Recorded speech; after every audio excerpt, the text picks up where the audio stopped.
business has to continue to perform throughout the process, because from the time you meet the buyer till the time you get the offer, it could be a month, and then by the time you close, it could be 2 or 3 months. So there's like a 4 or 5 month, maybe 6 month process there. And the business, if the business goes down, if they lose a major customer, sales start to tank, then the buyers will often try to renegotiate. Say, you know what, the business isn't worth what it was when I made my offer. I'm changing my offer.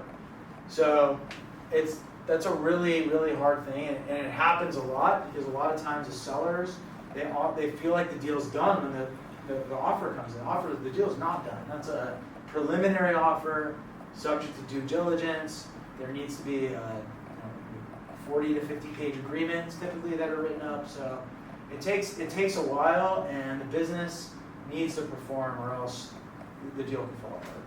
And I have seen that happen too.